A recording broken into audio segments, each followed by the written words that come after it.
আর রাজ্যবাসীকে পশ্চিমবঙ্গ দিবসের শুভেচ্ছা জানিয়েছেন মুখ্যমন্ত্রী শুভেন্দু অধিকারী।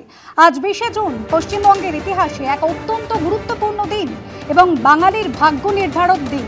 এই ঐতিহাসিক দিনে সমস্ত রাজ্যবাসীকে জানাই আমার আন্তরিক শুভেচ্ছা এবং গৈরিক অভিনন্দন।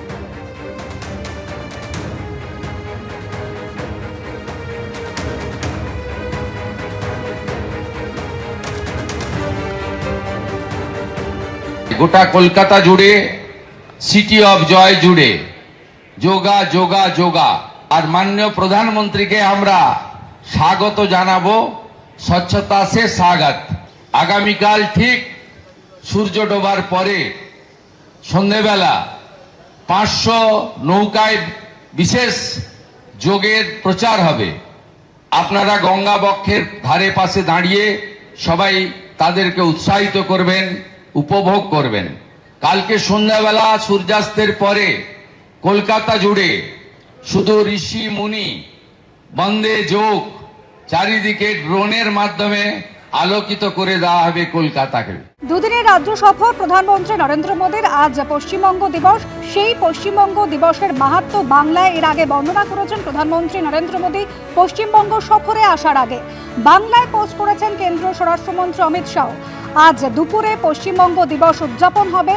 আর প্রায় 2 ঘন্টার মধ্যেই কিন্তু প্রধানমন্ত্রী নরেন্দ্র মোদী তিনি আসবেন তারকেশ্বরে। প্রধানমন্ত্রীর সঙ্গে যে অনুষ্ঠান, সেই অনুষ্ঠানে উপস্থিত থাকবেন মুখ্যমন্ত্রী শুভেন্দু অধিকারী।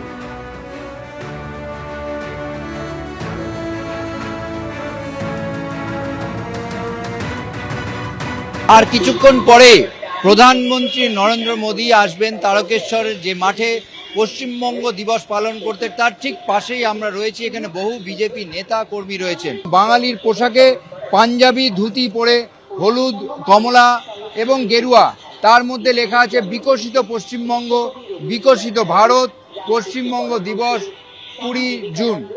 এবং এই পোশাক নিয়েই তিনি সভা মঞ্চের দিকে যাচ্ছেন। তার সঙ্গে কথা বলবো, এই পোশাক পরার উদ্দেশ্য কি? দেখুন, প্রথম কথা, আমি একজন বাঙালি। আজকে একটা 20শে জুন যে ইতিহাসটা ধামাচাপা দিয়ে রেখেছিল, আর দীর্ঘদিন কংগ্রেস, সিপিএম, তৃণমূল সবাই চাপা দিয়ে রেখেছিল, সেই ইতিহাসটাকে আজকে আমরা ফিরে পেয়েছি। সেই 20শে জুন হিন্দুদের রক্ষা করার যে শপথ, সেই শপথ তারকেশ্বরে ডক্টর শ্যামাপ্রসাদ মুখার্জির নেতৃত্বে এখানে সভা হয়েছিল রাজবাড়ির মাঠে। সেই ইতিহাসটা দীর্ঘদিন ধামাচাপা পড়েছিল। সেই ইতিহাসটাকে আজকে 20শে জুন ডক্টর শ্যামাপ্রসাদ মুখার্জি যে নেতৃত্বে যে হিন্দুদেরকে রক্ষা করার একটা সমিতি তৈরি হয়েছিল, সেইটাকে আমাদের প্রধানমন্ত্রী নরেন্দ্র দামোদর দাস মোদীজি আজকে শ্রদ্ধার সঙ্গে পালনের জন্য আজকে এখানে উপস্থিত হচ্ছেন। পশ্চিমবঙ্গ দিবস সেটা যে ভুলিয়ে দেওয়া হচ্ছিল, আবার স্মরণে আনা হচ্ছে, সেটাকে আরো প্রাসঙ্গিক করতে ঠিক বাঙালির পোশাক পরে সেই সভায় অংশগ্রহণ করতে এসছেন। ক্যামেরায় অতনু কুণ্ডুর সঙ্গে ঝিলম করঞ্জয়, এবিপি আনন্দ, তারকেশ্বর। এদিকে আজ দুপুর 3:30 নাগাদ হুগলির তারকেশ্বর হেলিপ্যাডে নামবেন প্রধানমন্ত্রী নরেন্দ্র মোদী। সেখানে তার একাধিক কর্মসূচি রয়েছে। যোগ দেবেন পশ্চিমবঙ্গ দিবস অনুষ্ঠানে। তারকেশ্বরে একাধিক সরকারি প্রকল্পের সূচনা করবেন প্রধানমন্ত্রী নরেন্দ্র মোদী। এরপর বিকেল 5:15 নাগাদ তারকেশ্বর হেলিপ্যাড থেকে কলকাতার উদ্দেশ্যে রওনা হবেন। আগামীকাল আন্তর্জাতিক যোগ দিবস রয়েছে, সেখানেও যোগ দেবেন প্রধানমন্ত্রী নরেন্দ্র মোদী। হুগলি তারকেশ্বর হেলিপ্যাডে আর কিছুক্ষণের মধ্যেই নামবেন প্রধানমন্ত্রী। যেরকম জানা যাচ্ছে, দুপুর 3:30 নাগাদ হুগলি তারকেশ্বর হেলিপ্যাডে নামবেন প্রধানমন্ত্রী নরেন্দ্র মোদী।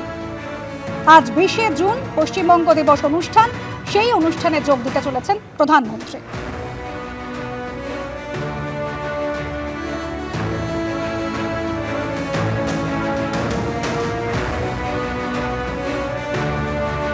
ফার্স্ট যে ডিসিশন নেওয়া হয়েছিল যে বাংলাকে ভাগ করা হবে এবং বাংলার এই দিকটা ভারতে থাকবে এবং বাংলার ওই দিকটা বাংলাদেশে যাবে, যে প্রথম যে সম্মেলনটা হয়েছিল সেটা তারকেশ্বরে হয়েছিল। এবং আপনারা জানেন যে আজকে আমাদের যশস্বী প্রধানমন্ত্রী নরেন্দ্র মোদীজি আসছেন, সেই তারকেশ্বরের প্রথম যে সম্মেলন সেটা আজকে উদযাপন করতে এবং ডক্টর শ্যামাপ্রসাদ মুখার্জিকে সম্মান জানাতে, শ্রদ্ধা জানাতে।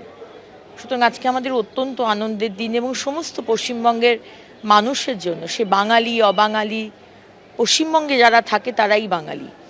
তাদের জন্য এটা অত্যন্ত আনন্দের এবং অত্যন্ত ইমোশনাল একটা সময়। এদিকে গ্রেপ্তার ফলতার পুষ্পা ওরফে জাহাঙ্গীর খানের স্ত্রী আজ সকালে ডায়মন্ড হারবার জেলা পুলিশের হাতে গ্রেপ্তার।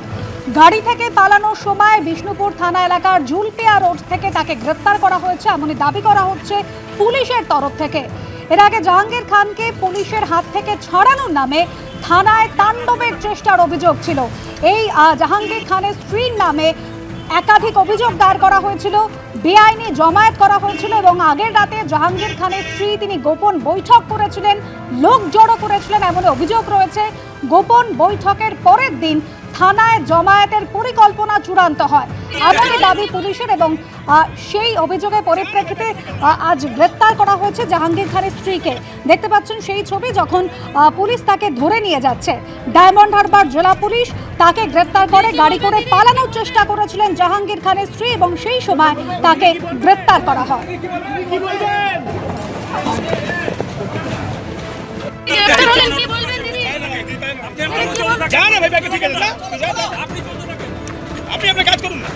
সরাসরি চলে যাবো গৌতম মণ্ডল, আমাদের প্রতিনিধি রয়েছেন আমাদের সঙ্গে। গৌতম, একেবারে মুখ্যমন্ত্রী শুভেন্দু অধিকারী তিনি হুঁশিয়ারি দিয়েছিলেন যারা এভাবে থানায় হামলার পরিকল্পনা করেছিল কাউকে ছাড়া হবে না, আর আজ গ্রেপ্তার করা হলো জাহাঙ্গীর খানের স্ত্রীকে। কি অভিযোগ? একদম দেখো নিশুয়া, আমি এখন আছি ডায়মন্ড হারবার মহকুমা আদালতে। এই জাস্ট কিছুক্ষণ আগে জাহাঙ্গীর খানের স্ত্রী রেজিনা বিবি ওরফে সারিকা বিবি তাকে এখানে নিয়ে আসা হয়েছে। কিছুক্ষণ আগে তাকে আদালতে পেশ করা হলো। ডায়মন্ড হারবার জেলা পুলিশ সূত্রে যেটা জানা যাচ্ছে যে আজ সকালবেলা যখন বিষ্ণুপুর এবং উস্তি জুলপিয়া রোড ধরে তিনি পালিয়ে যাওয়ার চেষ্টা করছিলেন, সেই সময় গোপন সূত্রে খবর পেয়ে ডায়মন্ড হারবার জেলা পুলিশের একটা টিম তারা পুরো এই এলাকা ঘিরে ফেলে এবং তারপরে তাকে আটক করা হয়। তারপরে তাকে উস্তি থানায় নিয়ে আসা হয়। এই মুহূর্তে তাকে ডায়মন্ড হারবার মহকুমা আদালতে পেশ করা হয়েছে। মূলত এই যে জাহাঙ্গীর খানের স্ত্রীর বিরুদ্ধে যেটা অভিযোগ যে গত 8ই জুন জাহাঙ্গীর খান যিনি ফলতার ত্রাস ছিলেন সেই জাহাঙ্গীর খানকে নেপাল সীমান্ত থেকে এসটিএফ এবং রাজ্য পুলিশের একটি দল তাকে গ্রেপ্তার করে এবং তারপরে কয়েক দফায় তার পুলিশ হেফাজত হয়েছে। আজকেও জাহাঙ্গীর খানের পুলিশ হেফাজতের পর আজকে তাকে ডায়মন্ড হারবার আদালতে পেশ করা হয়েছে। একই দিনে স্বামী স্ত্রীকে ডায়মন্ড হারবার আদালতে পেশ করা হয়েছে। কিন্তু জাহাঙ্গীর খান যখন ফলতা থানায় পুলিশ হেফাজতে ছিল, যেটা অভিযোগ যে গত সোমবার এবং মঙ্গলবার বেশ কয়েক দফায় অবরোধ বিক্ষোভ করে এবং জাহাঙ্গীর খানের মুক্তি চায় এই স্লোগান দিতে থাকে। এই স্লোগান দেওয়ার পাশাপাশি গত মঙ্গলবার হলো কি এই যে বিক্ষোভ এবং এই যে অবরোধ সেটা আকার ধারণ করলো, ধ্বংসাত্মক আকার ধারণ করলো এবং তারা থানা অভিমুখে গেল এবং থানা অভিমুখে যাওয়ার সময় কেন্দ্রীয় বাহিনী এবং পুলিশ তাদেরকে রাস্তায় আটক করে এবং আটক করার পর ঠিক গত মঙ্গলবার কি পরিস্থিতি তৈরি হয়েছিল একবার আপনাদের দেখাই। দেখতে পাচ্ছেন জাহাঙ্গীর খান তাকে থানায় রাখা ছিল, তিনি পুলিশ হেফাজতে ছিলেন এবং তারপর জাহাঙ্গীর খানের স্ত্রী নেতৃত্বে এভাবে হামলার পরিকল্পনা করা হয়েছিল। যদিও কেন্দ্রীয় বাহিনীর তারায় ছত্রভঙ্গ হয়ে যায় হামলাকারীরা, এমনকি পালানোর পথ না পেয়ে পুকুরে পর্যন্ত ঝাঁপ দেয় এই সমস্ত হামলাকারীরা। এরপর আজ জাহাঙ্গীর খানের স্ত্রী রেজিনা বিবি তাকে গ্রেপ্তার করা হলো, ইতিমধ্যেই আদালতে তাকে পেশ করা হয়েছে। গৌতম মণ্ডল আমাদের প্রতিনিধি রয়েছেন আমাদের সঙ্গে। গৌতম, তুমি যেরকম জানাচ্ছিলে যে আজ জাহাঙ্গীর খান তাকেও আদালতে পেশ করা হয়েছে, অর্থাৎ জাহাঙ্গীর খান এবং তার স্ত্রী দুজনকে আদালতে পেশ করা হয়েছে। একদম দেখো নিশুয়া, জাহাঙ্গীর খানের দু দফায় 6 দিন করে পুলিশ হেফাজত হয়েছিল। আজকে জাহাঙ্গীর খানকে প্রথমে সকালে পেশ করা হয়, তার কিছুক্ষণ পরে জাহাঙ্গীর খানের স্ত্রী তাকে পেশ করা হয়েছে। জাহাঙ্গীর খানের বিরুদ্ধে একাধিক অভিযোগ রয়েছে বিভিন্ন নতুন ধারায়। তার বিরুদ্ধে যে 8 থেকে 9 খানা ফলতা থানায় যে অভিযোগ রয়েছে খুনের চেষ্টা, বাড়ি ভাঙচুর, হুমকি, ভোট দিতে বাধা দেওয়া, সেই সমস্ত ধারায় বিচার চলছে, মামলা রুজু করা হয়েছে। পাশাপাশি জাহাঙ্গীর খানের স্ত্রীর বিরুদ্ধে যেটা অভিযোগ রয়েছে বেআইনি জমায়েত, পুলিশকে মারধর এবং পুলিশকে আক্রমণ করা এবং বিদ্বেষমূলক প্ররোচনা দেওয়া, একাধিক অভিযোগ রয়েছে এবং আদালতের কি নির্দেশ হয় সেদিকে অবশ্যই আমাদের নজর থাকবে।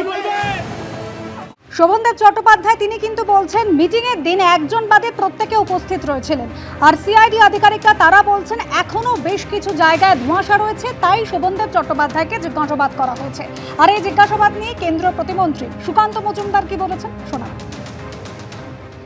সিআইডি সহিজাল কাণ্ডের তদন্ত করছে, তো সেই সহিজাল কাণ্ডে যাদের যাদের নাম এসেছে, যাদের বিরুদ্ধে অভিযোগ, কারণ শোভনবাবুকেই মমতাপন্থী যে তৃণমূল কংগ্রেসের গুট, সেই গোষ্ঠী, তারা তাকে বিরোধী দলনেতা করেছিলেন, তার সপক্ষেই সই পড়েছিল এবং বলা হচ্ছে বা দাবি করা হচ্ছে সেই সইটা জাল সই।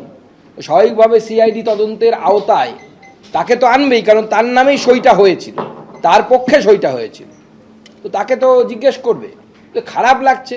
বাংলায় একটা কথা আছে, শোভনবাবু খুব সিনিয়র লিডার এবং বাংলার রাজনীতিতে একজন সবাই যাদেরকে শ্রদ্ধা করে এরকম একজন ব্যক্তি, কিন্তু বাংলায় একটা কথা আছে, বলে না, সৎসঙ্গে স্বর্গবাস, অসৎসঙ্গে নরকবাস।